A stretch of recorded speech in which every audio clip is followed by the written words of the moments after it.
ఈ మధ్య కాలంలోని మనం కొన్ని ఇన్సిడెంట్స్ చూస్తూ ఉన్నమాట. అప్పులు అంటే భర్త చనిపోయిన తర్వాత భార్య అప్పులు తీర్చడం కావచ్చు, లేకపోతే చుట్టుపక్కల వాళ్ళు హింసించడం ఇలాంటి పరిస్థితులు మనం చూసాం. అయితే నిన్న కుప్పంలో జరిగిన ఒక ఇన్సిడెంట్ దానికి సంబంధించిన వీడియో కూడా ఎంత వైరల్‌గా మారిందో మనం చూసాము. అయితే అప్పు ఇవ్వలేదని చెప్పి ఒక లేడీని చెట్టు కట్టేసి కొట్టేయడం అన్నది ఎంతవరకు కరెక్ట్? అసలు మనం ఎక్కడ పోతున్నాము? సొసైటీ ఎటు వెళ్తోంది? కొంచెం కూడా జాలి, కనికరం లేకుండా ఎందుకు ఈ విధంగా వ్యవహరిస్తున్నారు?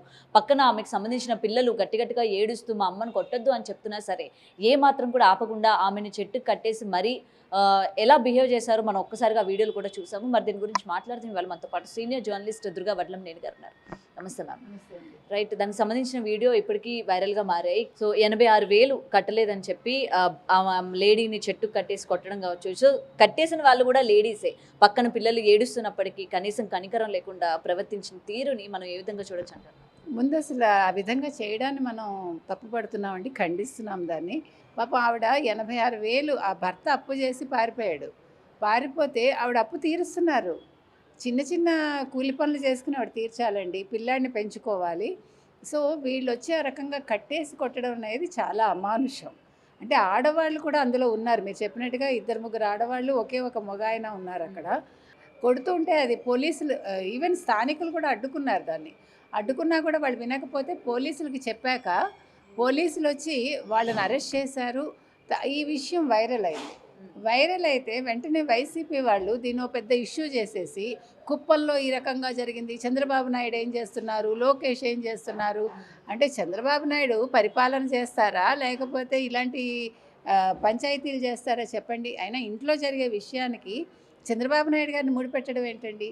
జగన్మోహన్ రెడ్డి ఏం చేశాడు ఇంతకాలం?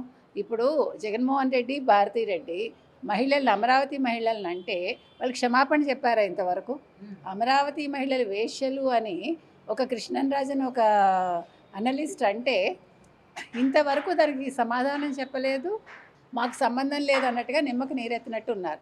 కానీ వెంటనే చంద్రబాబు నాయుడు గారు ఫోన్ చేశారు, ఆవిడని పరామర్శించారు, ఆవిడకి 5 లక్షలు వెంటనే శాంక్షన్ చేశారు, అందులో అప్పు తీర్చేసి ఆ పిల్లాడిని చదివించుకోమని చెప్పారు. ఇంతకంటే ఒక ప్రభుత్వం ఏం చేస్తుంది? కుప్పం ఆయన నియోజకవర్గం అయినంత మాత్రాన. ఇంకొకటండి, ఇటీవలి కాలంలో మీరు గమనించారంటే ప్రతి దానికి చంద్రబాబు నాయుడు ఏం చేస్తున్నారు, లోకేష్ ఏం చేస్తున్నారు, పవన్ కళ్యాణ్ ఏం చేస్తున్నారు? వాళ్ళు ఏం చేస్తారు? వాళ్ళ పనులు వాళ్ళు చేస్తున్నారు. రాష్ట్ర అభివృద్ధి కోసం వాళ్ళు పాటుపడుతున్నారు. అంతే తప్ప ప్రతిదానికి వాళ్ళని కాదు అడగాల్సింది. లోకల్గా ఉండే ఎమ్మెల్యేలను, లోకల్గా ఉండే అధికారులను మీరు అడగాలి, వాళ్ళని నిలదీయాలి. కానీ ప్రతిదానికి సీఎంని తీసుకొచ్చి మీరు ఇన్వాల్వ్ చేయటం బాలే. ముఖ్యంగా రోజా లాంటి వాళ్ళకి మరి 5 ఏళ్ళు ఆవిడ మంత్రిగా ఏం చేసిందండి? ఆవిడ నిద్రపోయింది. ఆవిడ చేసిన పని ఏంటి? ఆవిడకి అసలు ఆవిడ ఎందులో పని చేశారో సరిగా తెలియదు. 100 కోట్ల పైగా స్కామ్ చేసి ఈరోజు కూడా ఇంకా జగన్ గురించి భజన చేస్తూ నియోజకవర్గానికి వెళ్లకుండా ఉండే ఆవిడ, అసలు ఆవిడ నియోజకవర్గానికి వెళ్ళి ఆవిడ ఏమన్నా చేశారా? అక్కడ మహిళలను ఆవిడ ఉద్ధరించిందా? అది చెప్పమనండి. అక్కడ స్థానిక మహిళల్ని మున్సిపల్ ఆఫీస్ గేటు తాకనివ్వలేదు ఆవిడ. అందుకే మహిళలు ఏం చేశారు? నీ పని చెప్తావని చెప్పి నువ్వు అసలు ముందు ఓడించేశారు ఆవిడ. కాబట్టి ఇవాళ మనం వైసీపీ వాళ్ళ గొడవ పక్కన పెడితే మీరన్నట్టుగా ఒక మహిళగా ఆవిడకి ఇలా జరగడం చాలా అన్యాయం అండి. ఆ భర్తది కూడా తప్పు ఉంది. ఇంకొకటండి, ఇప్పుడు అప్పిచ్చేవాళ్ళు వాళ్ళు చాలా లేని వాళ్ళు అని తెలుసున్నప్పుడు ఏ నమ్మకంతో వాళ్ళు ఇస్తున్నారు? వాళ్ళది కూడా తప్పే. ఎక్కువ వడ్డీలకు ఇచ్చేటప్పుడు వాళ్ళని ముందు అరెస్ట్ చేయాలి. ఇప్పుడు ఒక నామినల్ వడ్డీకి వాళ్ళు ఇచ్చారనుకోండి, అది కూడా వాళ్ళు తీర్చగలరనే నమ్మకం ఉంటే వాళ్ళు ఇవ్వాలి. మొగుడు చేసిన దానికి భార్య ఏం చేస్తుందండి? మధ్యలో పాప ఆవిడని అన్యాయంగా కట్టేసి.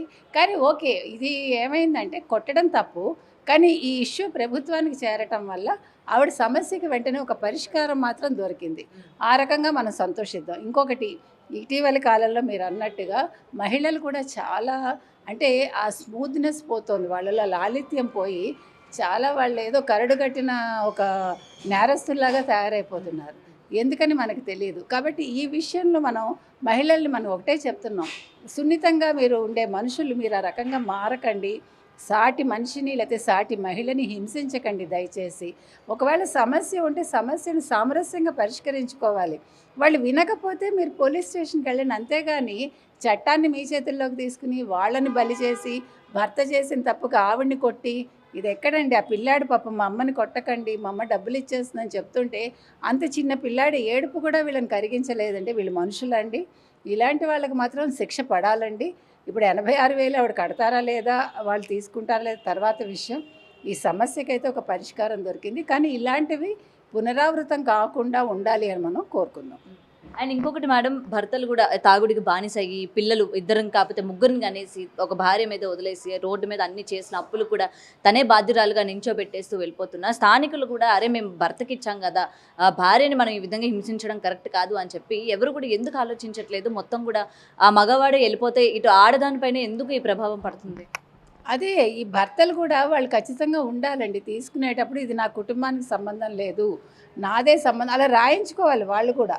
అంతేగాని మీరు అన్నట్టుగా పిల్లల్ని కండం, ఇప్పుడు పిల్లల్ని ఎక్కువ కనాలా తక్కువ కనాలా అనేది వాళ్ళ ఇష్టం, మనం కాదని అంటల్లా. కానీ మీకు ఆర్థికంగా స్తోమత లేనప్పుడు మీరు అన్నట్టుగా ముగ్గురిని నలుగురిని కనేసి కుటుంబ భారం మొయ్యలేక కుటుంబాలను వదిలేసి వాళ్ళు పరారైపోతుంటే మహిళలు ఏం చేస్తారండి? సో మహిళల్లో కూడా ఒక ఆలోచన రావాలి, మనం ఇంతమందిని కనకూడదు. మీరు నమ్ముతారు లేదు, చాలా చోట్ల ఆడవాళ్ళు మేము ఒకళ్ళకంటే కనం, ఇద్దరి కంటే కనం అని చెప్తున్నారు ఈ రోజుల్లో. దానికి అత్తగారులు కొంతమంది వాళ్ళు ఒప్పుకోవట్లా. పిల్లలు లేకపోతే ఎట్లాగా? ఎక్కువ మంది సంతానం ఉంటేనే కదా ఆస్తి. ఏంటి ఆస్తి? ఇక్కడ ఆస్తులు లేకుండా పిల్లల్ని కానీ అంటే వాళ్ళు ఆలోచించుకుని మీరు అన్నట్టుగా భర్త భార్య వాళ్ళిద్దరూ కూర్చొని ఆలోచించుకోవాల్సిన అంశం అదండి ఒకటి. రెండోది, భర్త అనేవాడు తనకి చేతకానప్పుడు అప్పులు చేయడం కాదు, అప్పులు చేస్తే అది నీ బాధ్యత అనుకోవాలి. ఇచ్చిన వాళ్ళు కూడా భర్తదే బాధ్యత, భార్యను మనం హింసించకూడదని ఒక ఆలోచన వాళ్ళలో రావాలండి. ఈ విషయానికి మరి ఏ రకంగా పరిష్కారం దొరుకుతుంది, దీనికి ఏదైనా ఉంటుందా అనేది కూడా ఆలోచించాలి మనం. Thank you ma'am.